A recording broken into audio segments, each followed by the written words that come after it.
Indian പുരുഷ football team പരിശീലകനായി ഖാലിദ് ജമീലിനെ നിയമിച്ചു. ഇന്ത്യൻ കോച്ചുമാരിൽ മികച്ച റെക്കോർഡുകളുള്ള ഖാലിദ് എത്തുമ്പോൾ ഇന്ത്യൻ ഫുട്ബോളിന് പ്രതീക്ഷകളേറെയാണ്. ഏറെ പിന്നിലേക്ക് പോയ ഇന്ത്യൻ ഫുട്ബോളിനെ കരകയറ്റുക എന്നതാണ് ഖാലിദിന് മുന്നിലുള്ള വെല്ലുവിളി. മനീഷ് ഐഷ മാത്യു ആണ് വിവരങ്ങളുമായി ചേരുന്നത്. മനീഷ്, ഖാലിദിന് മുന്നിൽ എന്തെല്ലാമാണ് വെല്ലുവിളികളായി ഉള്ളത്?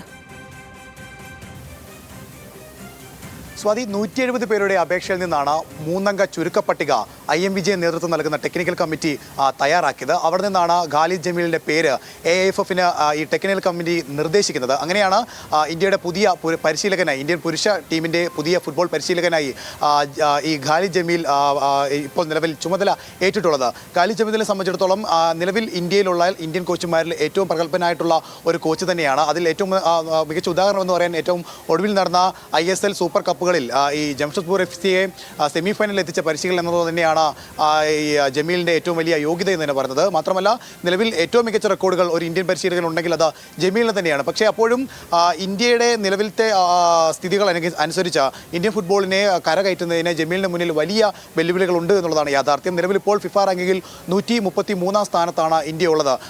ആദ്യം 100 സ്ഥാനത്തുണ്ടായിരുന്നിടത്ത് നിന്നാണ് ഈ ഒരു വലിയ ഒരു വീഴ്ച ഇന്ത്യൻ ഫുട്ബോളിന് ഉണ്ടായിട്ടുള്ളത്. അതിൽ നിന്ന് ഇന്ത്യൻ ഫുട്ബോളിനെ കരകയറ്റുക എന്നുള്ളതാണ് ഏറ്റവും പ്രധാനമായിട്ടുള്ള ജമീലിന് മുമ്പിലുള്ള വെല്ലുവിളി എന്ന് പറയുന്നത്. അതിനെ എങ്ങനെയായിരിക്കും അദ്ദേഹം അഭിമുഖീകരിക്കുക, ഇന്ത്യയുടെ തുടർന്നുള്ള കാലഘട്ടങ്ങളിലെ ഉയർച്ച എങ്ങനെയെന്നുള്ളതായിരിക്കും ഏറ്റവും പ്രധാനമായിട്ടുള്ള ഒരു വെല്ലുവിളി. അതുതന്നെയായിരിക്കും ഇന്ത്യൻ ആരാധകരും ഏറ്റവും പ്രധാനമായി തന്നെ ഉറ്റുനോക്കുന്നൊരു കാര്യം.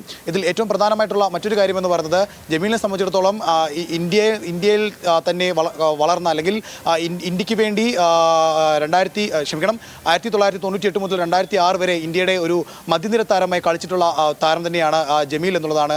അതുകൊണ്ട് തന്നെ ഇന്ത്യൻ ഫുട്ബോളിനെ ഏറ്റവും മികച്ച രീതിയിൽ അറിയാവുന്ന മറ്റൊരു ഓപ്ഷൻ ഈ ടെക്നിക്കൽ കമ്മിറ്റിക്ക് മുമ്പിൽ ഉണ്ടായിരുന്നില്ല എന്നുള്ളതാണ് വാസ്തവം.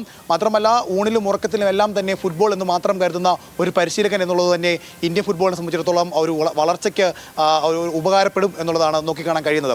അതിനോടൊപ്പം തന്നെ മറ്റൊരു കാര്യമെന്ന് പറയുന്നത്, ഇന്ത്യൻ വംശജരായിട്ടുള്ള വിദേശ താരങ്ങളെ ഇന്ത്യയിലേക്ക് എത്തിക്കുക എന്നുള്ളൊരു ഒരു കാര്യം കൂടിയുണ്ട്. കാരണം ഇന്ത്യൻ ഫുട്ബോളിൻ്റെ വളർച്ചയ്ക്ക് അത് ഏറ്റവും മികച്ച ഒരു തീരുമാനമായിരിക്കും. മറ്റ് പല രാജ്യങ്ങളിലും ഈ അടുത്ത കാലത്ത് ഉയർച്ചയിലേക്ക് വന്ന മറ്റ് പല രാജ്യങ്ങളും ഇത്തരത്തിൽ വിദേശത്തുള്ള അവരുടെ